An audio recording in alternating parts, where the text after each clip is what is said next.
In this video, we will talk about the edit window. Notice that I have Pro Tools running with my menus at the top right now, but I do not see any windows. If this ever happens and you're closing them by accident, simply just go underneath the Windows menu and choose the Edit to pull up the edit window. So just watch out for that small little situation that can be confusing at times.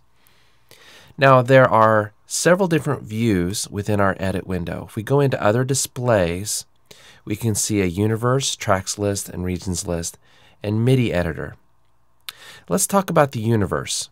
The universe is really straightforward. You notice that this little tab right here pulls the universe up and down, and this allows us to navigate throughout a session very quickly if we have a lot of media showing.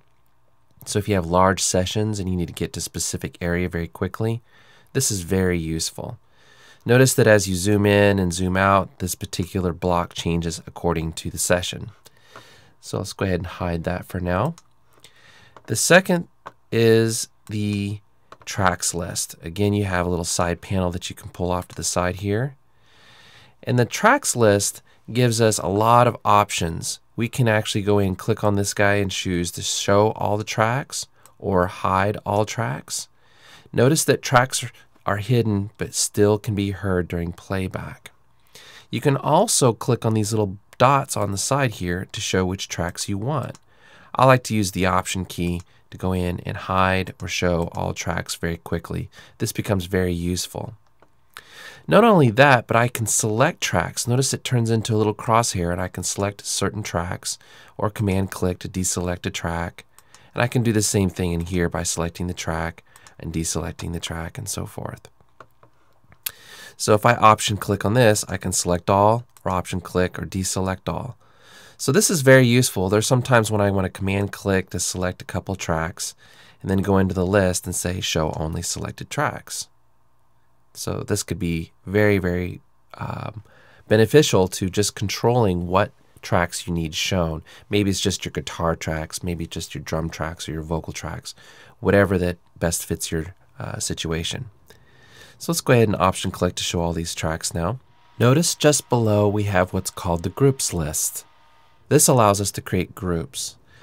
This is something we will discuss in further chapters, so let's hold off on that topic for the time being. So let's go ahead and hide this particular list. I'm going to go to the right hand side. We're going to pull up what's called the regions list.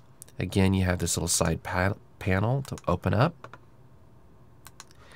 The regions list is nothing more than just a container of all media that's being used for the session. Anything that shows up as bold is the actual file that shows up in your audio files folder. If we try to make an edit from this, let's say I just separate this, notice that we have several different regions that are not bold anymore. And these are now considered regions, which are not audio files. These are just pointers to the original whole file or main disk file that's on your audio files folder. So I'm going to Command Z that, undo that. Now, the regions list has a menu of all kinds of things that we will discuss about later. So let's hold off on this topic. There's a lot of things here. Be very wary of what you do in here, specifically getting into editing functions. You can destroy the session very quickly. So let's hold off on that for the time being.